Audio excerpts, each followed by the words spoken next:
आपने बहुत कुछ सुना होगा हमारे और ताजमहल के बारे में, लेकिन आज ये वीडियो पूरी जरूर देखना।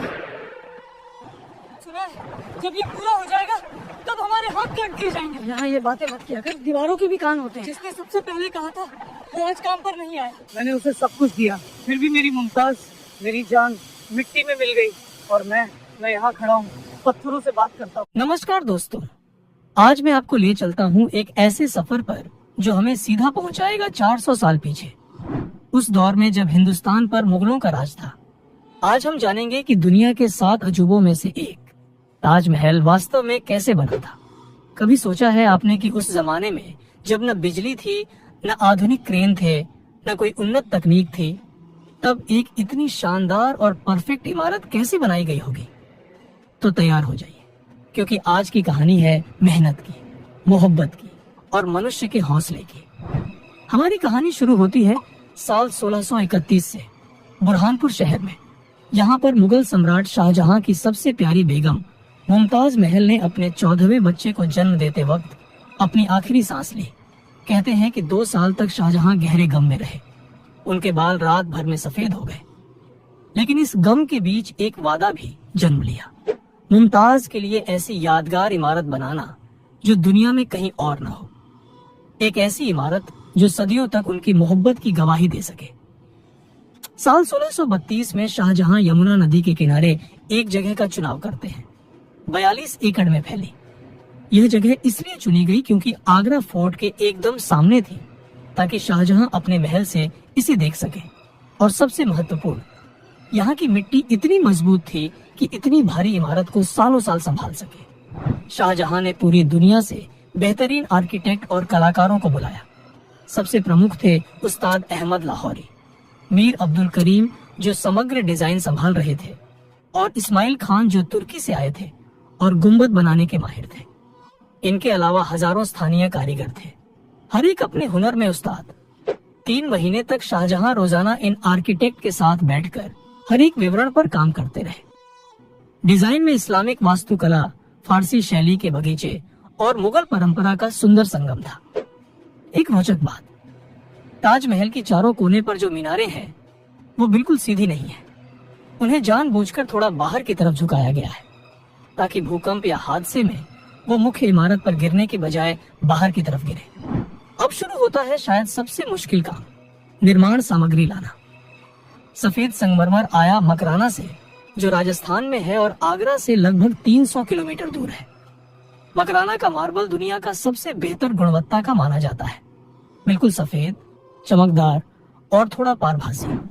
पहाड़ों की चोटियों पर मजदूर पत्थर काटते थे। एक एक ब्लॉक का वजन 2 से 3 टन होता था। 1000 हाथी, 200 बैल और हजारों गाड़ियां इस काम में लगी थी। हर हाथी पर 2 से 3 टन मार्बल। गर्मी में तपती रेत, बारिश में कीचड़, हर मौसम में यह काफिला चलता रहा। एक ट्रिप में 2 से 3 हफ्ते लगते थे।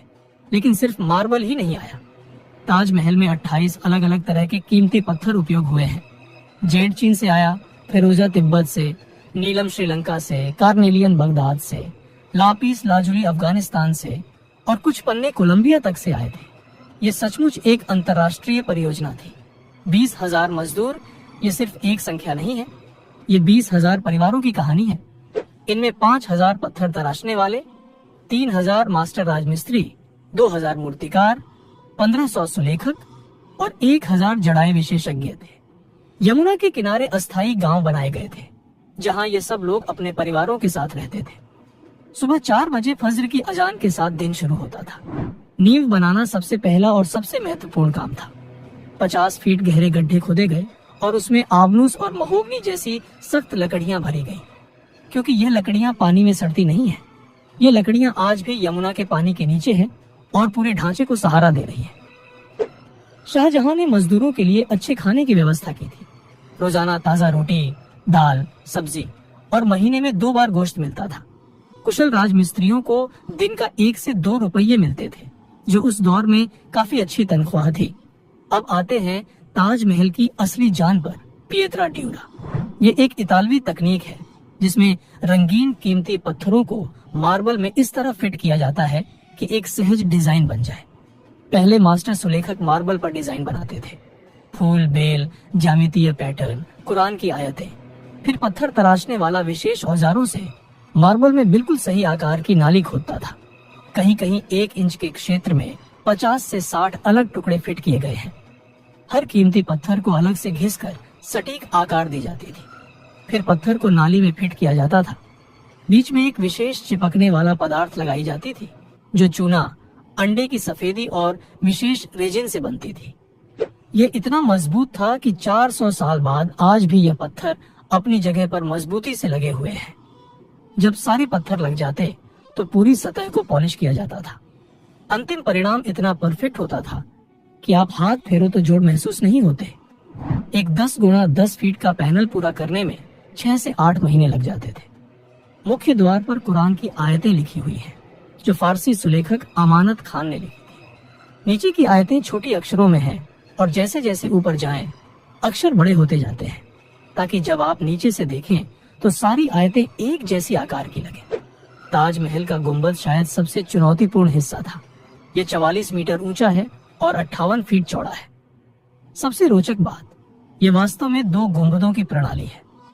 आंतरिक गुंबद लगभग 80 फीट ऊंचा है और बाहरी गुंबद 115 फीट ऊंचा है। दोनों के बीच खाली जगह है।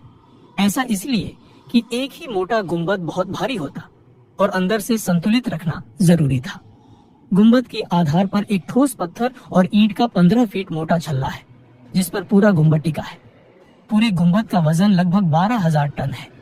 सबसे ऊपर सोने का कलश है, 9 फीट ऊंचा, जिसमें मूल रूप में 40 किलोग्राम सोना उपयोग हुआ था। जब आप ताजमहल के अंदर जाते हैं तो अष्टकोणीय मुख्य कक्ष दिखता है, जहां मुमताज महल की समाधि है। यह प्रतीकात्मक है। असली कमरे नीचे तहखाने में है। मुमताज की समाधि शुद्ध सफेद मार्बल की है, जिस पर अविश्वसनीय पिएत्रा ड्यूरा काम है। अल्लाह के 99 नाम अरबी सुलेख में लिखे हैं और फूलों के इतने विस्तृत डिजाइन हैं कि आप घंटों देखते रह सकते हो। शाहजहां की समाधि उसके बगल में है, लेकिन यह मूल योजना में नहीं था। जब 1666 में शाहजहां का देहांत हुआ तो औरंगजेब ने उन्हें भी मुमताज के बगल में दफनाया। इसकी वजह से मुमताज तकनीकी रूप से केंद्र में नहीं है। समाधियों के चारों तरफ मार्बल की जाली है, एक ही टुकड़े से काटी गई, और गुंबद के अंदर एक प्राकृतिक घटना है। अगर आप केंद्र में खड़े होकर आवाज करें तो 28 सेकंड तक गूंज सुनाई देती है। 20 साल की मेहनत के बाद 1653 में ताजमहल पूर्ण हुआ, लेकिन जिंदगी ने शाहजहां के साथ एक और क्रूर मजाक किया। 1658 में औरंगजेब ने सत्ता के लिए युद्ध किया और शाहजहां को आगरा किले में कैद कर दिया। अंतिम 8 साल उन्होंने उस किले में गुजारे, जहां से वो सिर्फ एक खिड़की से ताजमहल को देख सकते थे। रोज सुबह रोज शाम वो उस खिड़की के पास बैठ जाते और यमुना के उस पार अपनी मोहब्बत की यादगार को निहारते। उनकी आंखें कमजोर हो गई थी, सेहत बिगड़ गई थी, लेकिन वो देखना नहीं छोड़ते थे। 1666 में जब शाहजहां इस दुनिया से गए तो औरंगजेब ने उन्हें मुमताज के बगल में दफनाया। आखिरकार वो अपनी मोहब्बत के पास पहुंच गए। तो दोस्तों, ये थी ताजमहल की असली कहानी। 20,000 लोगों की मेहनत, 22 साल का सफर और एक ऐसी मोहब्बत जो मौत से भी ज्यादा ताकतवर निकली। बिना आधुनिक तकनीक के कैसे यह चमत्कार हुआ? जवाब है समर्पण में, योजना में और मानवीय हौसले में। आज ताजमहल सिर्फ एक इमारत नहीं, ये हमारे पूर्वजों की विरासत है। अगर आपको ये कहानी पसंद आई तो लाइक करें, शेयर करें। मिलते हैं अगले वीडियो में। तब तक के लिए खुश रहिए। धन्यवाद।